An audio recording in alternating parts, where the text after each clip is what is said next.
आपली चासणी ऑलमोस्ट तयार झालेली आहे, थोडी ट्रान्सपरंट झालेली आहे। नमस्कार मंडळी, मी स्नेहल तुमचे माझ्या किचन मध्ये मनापासून स्वागत करते। हे तीळ आहेत, तर हे बिना पॉलिशचे तीळ आहेत। तुम्ही पण असेच घ्या, पॉलिशचे तीळ अजिबात वापरू नका। कारण काय होतं मंडळी, पॉलिशच्या तिळामधून सर्व जे काही फायबर आहे ते निघून जातं। मीडियम हीट वरती आपण हे तीळ छान तड उडेपर्यंत भाजून घ्यायचे। त्या मंडळी कच्चे राहता कामा नये याची पण आपण काळजी घ्यायची आहे। तुम्ही हा पदार्थ बनवताना तुमच्या फॅमिली प्रमाणे घ्या तीळ। तुम्ही 1 किलो घेऊ शकता, अर्धा किलो घेऊ शकता, पण त्यामध्ये गुळाचं प्रमाण मी तुम्हाला नक्कीच सांगेन ह्याच्या सोबत करताना। मंडळी तुम्ही व्हिडिओ बघता पण लाईक करत नाही, प्लीज लाईक केलं तर काय होईल, मला थोडं मोटिवेशन भेटेल पुढे व्हिडिओ बनवण्याचं। तर आवाज येईपर्यंत तडतड आपण भाजून घेऊया। साधारण 3-4 मिनिट लागतील याला भाजण्यासाठी, जास्त वेळ नाही लागत। पण हे सारखं फिरवत राहायचं आहे, याला मध्ये बिलकुल बंद करू नका। मीडियम गॅसवरती आपण हे सारखं फिरवत राहायचं आहे की जोपर्यंत हे कच्चे असले तर थोडे चपटे राहतात आणि भाजले की पूर्ण फुलून जातात, तेव्हाच आपल्याला कळतं की बाबा आपला तीळ भाजलेला आहे। किंवा मग तुम्ही थोडंसं खाऊन बघितलं तरी चालेल, खाल्ल्यानंतर आपल्याला लगेच कळतं ना तीळ भाजलेला आहे आणि कच्चा कसा आहे। ते कच्चा थोडा पहिलं खाऊन बघा बनवण्याच्या अगोदर, भाजता वेळी पण खाऊन बघा मध्ये मध्ये, लगेच आपल्याला कळेल की बाबा कच्चा कसा होता आणि भाजलेला कसा होता हे आपल्याला कळणारच आहे। मी आता फक्त तुम्हाला 200 ग्रॅमचं बनवून दाखवते। 200 ग्रॅम तीळ आणि 100 ग्रॅम शेंगदाणे, तर एवढं साहित्य आहे आपलं, म्हणजे 300 ग्रॅम। तर 300 ग्रॅमला आपण गुळ वापरूया 200 ग्रॅम। तर तुम्ही तुमच्या गोडी तुम्हाला किती आवडती त्याप्रमाणे तुम्ही गोड बनवू शकता। तुम्ही यामध्ये 300 ग्रॅम पण गुळ टाकू शकता जर तुम्हाला आवडत असेल। चला मंडळी, तीळ थोडाफार भाजत आलेला आहे, साधारण 3 मिनिट झालेले आहेत। आणखीन एखादा मिनिट आपण हे छान असं फिरून घेऊया। हे बघा मंडळी, तीळ आपला छान पैकी भाजलेला आहे। कलर तुम्हाला दिसत असेल, मस्त पैकी लालसर तीळ झालेला आहे, पूर्ण फुलला गेला आहे। आपण आता काढून घ्यायचं आहे हा मंडळी। हे बघा तीळ आपण काढलेलं आहे। आपण आता याच पॅन मध्ये शेंगदाणे भाजून घेऊया। हे आपले मीडियम गॅसवरती भाजून घेऊ द्या मंडळी छान पैकी। 1-2-3 मिनिट लागतील, जास्त वेळ नाही लागणार।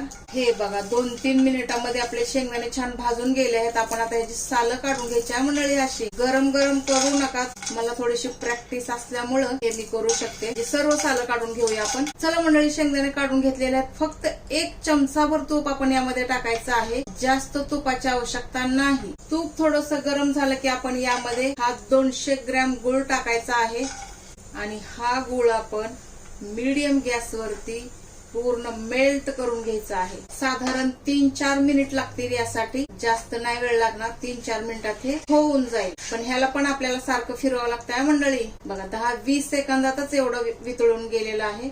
या चासणीला असे बबल्स आले किंवा असे बुडबुडे यायला लागले तर आपण समजायचं की बाबा आपली चासणी तयार होत आहे। हे बघा मंडळी, आपली चासणी ऑलमोस्ट तयार झालेली आहे, थोडी ट्रान्सपरंट झालेली आहे, बबल्स पण आलेले आहेत, म्हणजे बुडबुडे पण आलेले आहेत। जर तुम्हाला असं कळत नसेल तर एक काम करायचं, थोडी चासणी आपण पाण्यामध्ये टाकून बघायची। पाण्यामध्ये जर ही अशी झाली तर समजायचं की आपला पाक तयार आहे, आणि जर समजा विरघळलं पाण्यामध्ये गुळ तर समजायचं की बाबा आपली चासणी आणखीन तयार नाही। चला ह्याचा टेस्ट पण, म्हणजे आता आपण गॅस बंद करायचा आहे मंडळी। गॅस बंद केलेला आहे। यामध्ये आपण आपले तीळ आणि शेंगदाणे टाकून घेऊया बंद गॅसवरती।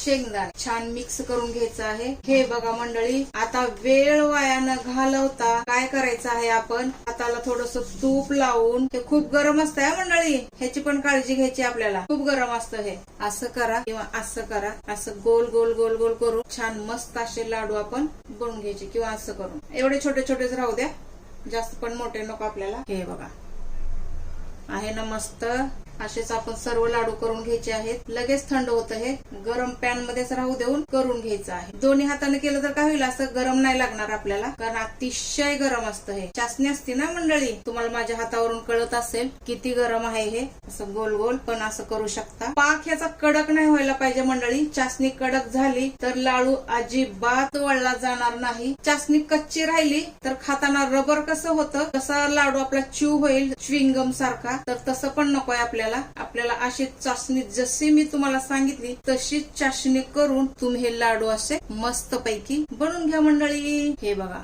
गॅस बंद आहे हे पण लक्षात ठेवा. कधीही असे तिळाचे लाडू करताना गुळ आपण काळाच घ्यायचा, त्यामुळे काय होतं, कलर फार छान येतो. आणि चिकीचा गुळ घेणं वगैरे काय आवश्यकता नाही. साधा नॉर्मल गुळ होत, जो आपण रोजच्या जेवणामध्ये वापरतो किंवा पुरणपोळीला वापरतो तोच गुळ होता, असाच गुळ आपण घ्यायचा आहे. चला मंडळी, चॅनलवर नवीन असता तर चॅनलला सबस्क्राईब करा, तसेच बेल आयकॉन क्लिक करा. पुढील येणारे व्हिडिओज सर्वात आधी तुमच्यापर्यंत येतील. चला आपण हे सर्व करूया आणि शेवटी भेटूया. चला मंडळी, आपले सर्व लाडू बनवून झालेले आहेत. तर 200 ग्रॅम मध्ये एवढे सर्व लाडू झालेले आहेत. कमीत कमी 25 लाडू झालेले आहेत मंडळी 200 ग्रॅम मध्ये. आणि शेंगदाणे 100 ग्रॅम असतील तर तुम्ही शेंगदाणे वाढले टाका. जर आवडत नसतील तर अजिबात शेंगदाणे टाकू नका, आवश्यकता नाही शेंगदाण्याची. असाच जरी तुम्ही लाडू केला तरी पण तुम्ही खाऊ शकता. आणि हे लाडू कसे खुसखुशीत झालेले आहेत. तर तुम्ही बनवताना काय करा, सारण असतं, थंड झालं तर तुम्ही काय करा, मीडियम गॅसवरती परत सारण तुम्ही गरम करू शकता. गरम करून तुम्ही बनवू शकता. म्हणजे मध्ये मध्ये गरम करा, मध्ये मध्ये बनवत जावा. लगेच हे थंड होतं ना, बनवत जावा, करत जावा. तर हाताची अवस्था बघा कशी झालेली आहे. असू द्या, काय हरकत नाही.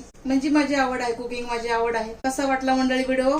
आवडला असेल तर लाईक करा, चॅनलला सबस्क्राईब करा. भेटूया आपण पुढच्या रेसिपी सह. तोपर्यंत स्वस्त राहा, मस्त राहा आणि सर्वात महत्वाचं हेल्दी राहा मंडळी.